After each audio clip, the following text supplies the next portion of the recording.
I'm Eric Benson, your host for Climify.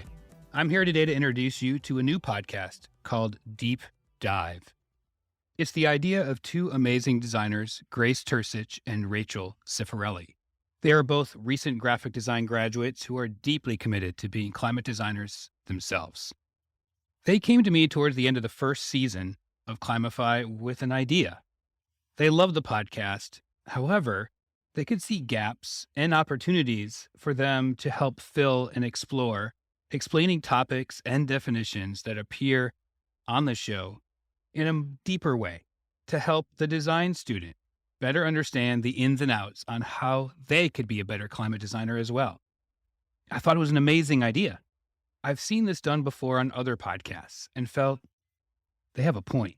Some of the stuff my guests and I discuss on the show are nuanced and jargon. So I'm happy to introduce you today to Deep Dive. It's a Climify miniseries that explores opportunities for climate education through the eyes of recent design students. The classroom needs to see more intersectionality between design and climate. And Deep Dive is here to advocate for that. Hello all, welcome to Deep Dive, a Climify podcast. I'm Grace. And I'm Rachel. And today we're going to be talking about design thinking. This is episode 3, and in this episode we'll be talking about design thinking, design systems, system thinking, everything that goes along with that, the definition, and how that relates to us as recently graduated students. I think a good place to start might be like, how do we define design thinking? And also how does that relate to design systems and everything that I feel like we never really touched on in college. Like, what did you find in your research for that? So I actually got design thinking in college, so maybe you're the better person to start it off. I feel like I learned a little bit about it when I was abroad, funny enough. I actually took a whole class on design thinking in Copenhagen, but I didn't really get it at Elon. So design thinking is the process of like centering your user in every decision that you make along the design journey. So I think it's like technically like a 5-step process. And it's like ideating, or it's like researching, ideating, prototyping, testing, and then implementation. But between that is a lot of like, oh, you're testing it and you get a user's feedback. And if it's not great, or if they have suggestions, you go back to typing, and you kind of go back and forth between those two steps. But I feel like while I learned that in school, or at least while I learned it in Copenhagen, I always kind of found it tough to apply that to real life. Like, even just you had sent a really good video about design thinking and sustainability. And I was like, okay, yeah, like you talk to people and you learn about their needs, but like, how do you find the people to talk to? Like, who do you talk to? What kind of questions do you have to ask them? And I think that it's always good to get more, like, yes, you can touch on this like once in a class, or you could touch on it in an entire class, but it's always good to relearn and re-expose yourself, I think, to those practices. Mm-hmm. So in my college experience, again, Eric Benson was my professor, and he was the advisor for the graphic design students. So he really implemented design thinking and system thinking into our curriculum. And we had a design ethics class, which unfortunately I could not take because that's when I was studying abroad in Italy. And I took a similar class in Italy. It wasn't called design ethics, but it was something similar to design ethics. And we also had a design methods class, which was amazing. It was honestly like my favorite class I've ever taken. Mm-hmm. And it was the part of design thinking that is like prototyping and sketching, and then also testing. Mm-hmm. And one of my projects was helping the Cranard Art Museum get more attention, get more people flowing in and out, get it more recognition. And so we went through all the design methods and all the steps of design thinking. And it was so cool. And something that I feel like is similar that you just said that I really relate to is I learned all about this in college and it was amazing.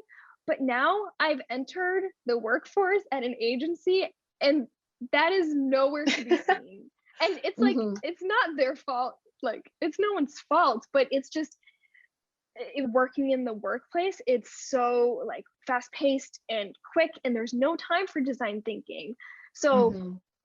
I think my main takeaway from researching design thinking and system thinking is, as we can teach it, but how do we teach students to implement that into their career? Because that's really where it's going to matter. Yeah, absolutely. And I like that you bring up that, working in an agency, it's such a fast-paced environment.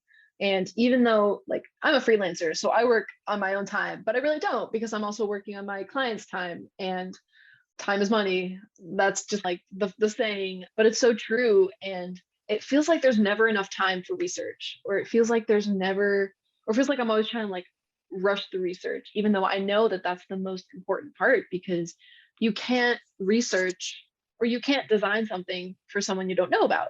And that goes back to design thinking, where you're designing with the user at the forefront of your mind. You're always connected to the user, and you're always connected to their needs and their wants.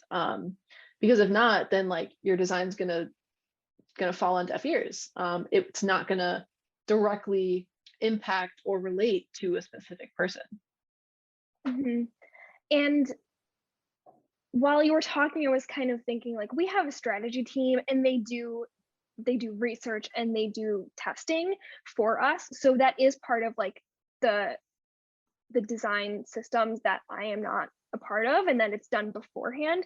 But I mean, again, it's kind of back to what we talked about in an earlier episode about cross pollination and not being siloed. Like there's strategy that is siloed, and then there is design, and design is kind of like slapped onto the end of all the strategy, when it would probably be more productive and more cohesive if they all work together more collaboratively, like Mhm. the non being siloed. I wish I could bring more of that design thinking that I learned into my day-to-day life, and it's just right now it's just not possible. Yeah, and like I don't know, it feels like there should be some kind of like quicker, faster solution to design thinking, or just an agency way for design thinking. And I don't know if that kind of then just like takes away what is great about design thinking, because like what's great about it is that back and forth between you and the user, and that feedback that you get. And I know Mhm. that that kind of feedback is so hard to get in a fast-paced environment, but can't there be some kind of middle ground? And like, if there is, can we start teaching that to students when they're students, so that when they get into the workforce, they're able to actually implement that and actually apply that research that they now know how to do to their job? Mhm. When I learned about this in Copenhagen, we spent the entire semester working on one project. It was like week two, we chose our issue, and the entire semester we were coming up with a solution for it. And an entire semester, that's like what, 15 weeks? Like, you're not going to have a design project that's lasting 15 weeks at an agency. You're I just not. know. Like, that's not how it goes. And so, where does design thinking fit into the agency lifestyle? And how can we, like, bringing this back to education, like how can we help condense that even more into like a class project? Like, how can we encourage students to be researching and to be designing for a specific group of people in mind, keeping in mind their needs and their wants and their worries? Mhm. And I think design thinking can look differently for an app that you're developing versus an architectural landscape versus like urban design versus the graphic, like a social post. Like, there's so many different mediums of design and so many ways to, um, I think, apply design thinking to those as well. Mhm. And I mean, of course, we're climate designers, so now we're going to be adding on that whole new layer of going back to design thinking, and at the very beginning you're looking at the stakeholders, and it's not just about the people, but now it's about the people and the planet. So now we have these students going into the workplace, and they're just trying to use their design thinking skills, and then we're asking to add on another layer of, okay, but make it sustainable from the very beginning, and that's it's overwhelming. Yeah, no, it can absolutely be overwhelming. And I think also, especially when you're still a student, you want to, or at least I felt this when I was a student, like I wanted to kind of get it right on the first try. Like I wanted Yeah. to do really good at it the very first time. And like, yeah, I know that's unsustainable. I know that that's not going to happen because I'm a student and I was learning. But I think there's definitely that mindset of wanting to get it right. And because of that, it feels very overwhelming, and it feels like you have to achieve every single, like you have to check every box at the very first go. And I think that's where educators can come in and ease their concerns and ease their worries, and like explain to them that they're not always going to get it on the first try. They're not going to get it right. Hmm. Yeah. Mm-hmm. So let's talk more about how design thinking is a problem-solving system, and how the planet is a stakeholder, because I think that's a really important part, especially in climate design. I just kind of want to talk a little bit more about that. When you were in your class in Copenhagen, was the planet a stakeholder? Was that from the very beginning something that you needed to consider? No, it really wasn't. Like it wasn't even like the our professor didn't tell us to think about the planet. Our goal was just to appease the user. The user was the only stakeholder. And I think that was at a huge detriment to us, because the user is never the only stakeholder. Like as climate designers, especially, we have to take into account our planet, and we have to take into account the earth and the resources that we're using. And I think something that really struck with me, and basically the whole reason for this episode, that we're talking about design thinking and design systems, this was from the episode "We Need to Break the Wheel." Hmm. And something, basically that entire episode, if you haven't listened to it, go back and listen to it. But it's about these two women who are working to, basically they've come up with this system, they've designed this system where solar is free because of a tax law from the Trump era, one good thing that came from the Trump era. And it makes so that if they apply solar panels to the roof of a school and people from the school put in money, it basically, they will get that money back in X amount of years. Investors will get their money back. It makes the building much more energy efficient. It's completely sustainable, and it makes the energy cheaper over time. And it's basically like a win-win-win for everybody. And Eric had said, he's like, you're designing a system and a service and everything in between, and you're addressing a need. And that for me, I was like, oh my gosh, like that's so true. And when I hear design system, that's what I think about. I think about Hmm.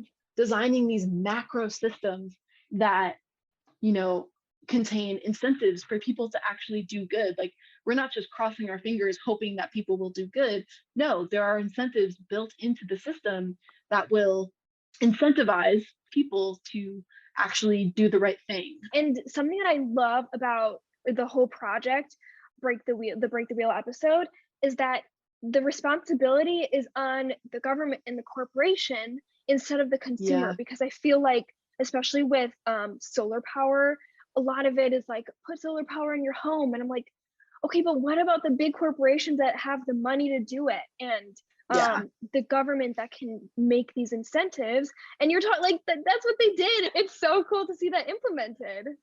Yes, exactly. They have designed the system where the government and the big corporations are the ones that are making the change. Um, it's free for the individuals that do have to put the money in, because they'll get the money back. It makes the energy cheaper for the school in the long term.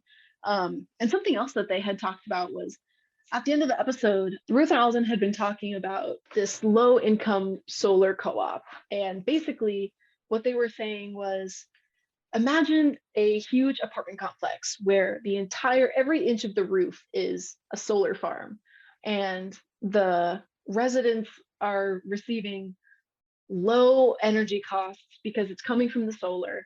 There's a surplus in the energy grid that the energy company now owns and can put out to other people. And there are incentives in that. So it's like, how do we design these incentives so that the energy company will continue to do this through policy, through tax credits, through whatever? And how do we create the structural policy so that landlords will agree to do such a program? And that's all, that's not, none of that is my idea. That was all from the episode. But I just like, I heard that and I was like, that's so cool. That is what it means to design a system where people Mm-hmm. are kind of like forced to do something, but not really because it's beneficial to them and the planet. I just was Yeah. blown away by that. Like this also just ties into, I think design systems also ties into like circular design and the circular economy, and like how do we then design a system that is circular? Mm-hmm. It's not just all right benefiting the planet and the people and all the stakeholders. It's a win-win, but then like how do we do it again? How do we do it over again? How do we continuously make this beneficial for as long as the system lives? Like it's just so good, so good. That is the perfect example of, I found on the United Nations system, I found an article called The Power of Innovation and Design Thinking in Implementing the 2030 Agenda for Sustainable Development. And they have this definition of design thinking, and it said, design thinking is a human-centered systematic method to problem solving. And that's exactly what you just explained. It is a human-centered method that solved the problem, but that also took into account the earth and the planet and the people. And it's, oh, that is it's such a good example. And I wish I am excited to see more examples of that in the future as design thinking is implemented more. It's just really inspiring to see that project. Yeah. And so you hear that and you're like, damn, where else can we apply that to other places in our lives? And then it's like, why can't we propose these questions to our students? Why can't we, like, one of the quotes was, we need to break the wheel of how we've planned every aspect of modern life and challenge our kids to design something entirely new from the ground up, unquote. And like exactly right. Like, why can't we propose this to our students and say, this is the problem that we're dealing with. These are the things that you can work with. This is what a tax break is. This is what a policy decision is. Like the basic bare bones of it, and say, how can you solve this problem so that everyone acts in a certain way that still benefits everyone and also our planet? And I think if we pose that on students, students would be able to think up so many more solutions because they haven't been constricted by living in the actual like grind of the day-to-day 9 to 5 Mm-hmm. corporate world. And I think they'd be able to like imagine a better world and better solutions. Mm-hmm. Like, let's get our students involved. Let's get them in, and like let's show them these issues now so that they can take it and completely rebuild it and be ready to do that when they get to the workforce. Yeah. Oh, I love that. Well, because I feel like in climate designers, there's like curriculums, and it shows that you can have design thinking classes and thinking systems classes, but there's a gap between the classroom and the workforce. So how can educators help bridge that gap? I think the one of the best things that educators could do for their students is try and make it like a real life example. Like pull in a local nonprofit or a local business and say, this is their business model right now. How can we use design thinking and research their audience and also take into account stakeholders, including the environment, and design a system for them where everyone is winning and they're still making a profit as a business. Yeah, that's actually a great suggestion, is to use like real people in your community, in the community of the school. One project, I was assigned to redesign the website of a local nonprofit organization. And that was really helpful because I knew the area. I didn't know of the organization until I was actually looking for it, but I was able to kind of take myself out of a school setting and put it into, it was for domestic violence, and put myself in the setting of, okay, what do the people in the community need? Not just like what do my peers think, or what do my educators think, what do my professors think. It's more of, it got me out of that school setting. Mhm. And then also think about the social good that you can then do in your community and in your school's community. Like maybe you choose a different business every semester, and at the end of the semester, maybe you propose your business ideas to them and see what they think. And if they don't like it, well, okay, but you spent an entire semester researching this and figuring this out. And I think like that could be really, really cool to have in a portfolio. And like Yeah. that, like, and like also like not only have it in your portfolio, but also just like to get your gears turning and to be thinking Yeah. like that, and to like have that experience of thinking like that. I think it could be done. I think if an educator chooses a local business and your questions at the beginning are, who's their audience, what is their business model, what are they selling, how are they unsustainable, and what are ways to make them more sustainable that will still profit them and that will still profit the audience. And I think that that can be a loaded question, so maybe like break it down a little bit more into maybe just not like how are they sustainable, but maybe like what parts of their business is renewable, or like where are they getting their energy from, or where are they like, is it in a very warm climate, like what is their air conditioning situation like, I don't know, something like that, like that maybe you can make small changes that will have bigger effects on the business in the future. Hmm. And that way, students can kind of recognize what to look for in the future, or what to point out in the future when they're working on something in the real world. Yeah, I think that would be something that could transfer really well into the real world, because you've already had this experience of thinking about a business and thinking about business in a real world setting. Hmm. And going back to the silo episode, it's breaking down the silos within education and opening it up to the community, which is great. Yeah, and maybe you're also getting a little business in there too, like learning a little bit about how business owners think and work and act, because like you're gonna have to be, if you're a designer, you're gonna be working with business owners.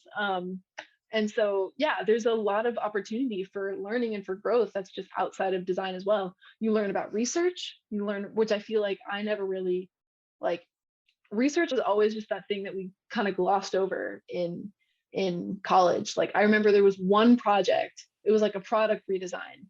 There was one product where my professor was like, all right, sit down, this entire class, you're going to just research about who the product is for, what's the audience, like what are their needs, what are their wants. But like other than that class, we never really did audience research. And now I feel like every time I go into to research for a client or for a project, I'm kind of lost, and I'm like, I don't know where to start. I don't know, like I feel like I was never really taught this.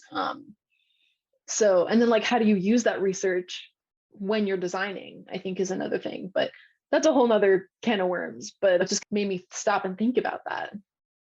Yeah. Mm-hmm. Yeah, I agree. Mm-hmm. But this has been an awesome conversation, and like I'm glad that we talked about this, because I feel like the idea of design systems can be so daunting. And so Hmm. because there's also like, when I was looking up what is a design system, I think we've talked very like big level macro about this. But if you look up design system, a design system could be just in product design, like UI UX, like it's just a collection of components that like work in tandem and provide benefits to one another, and like complement each other. So like design system in that sense is just like creating components of like a bigger product. But I think we need to start looking at design systems in terms of design thinking and in terms of these bigger macro level, like designing systems. Like, Hmm. And it's challenging. It's challenging to acknowledge that there are all these steps you have to take to get to a mhm, solution, when it's easier to just ignore it and not think of like all these aspects that need to be involved and included. But I mean, that's what that's part of being a designer. You need to look at all the little pieces of the puzzle to put the puzzle together. Yeah, 100%. Well, this has been an amazing conversation. I'm so glad that we got to talk about this today. Thank you all for listening. I'm Rachel. And I'm Grace. And thank you for listening to Deep Dive. See you next time. Thank you. Bye.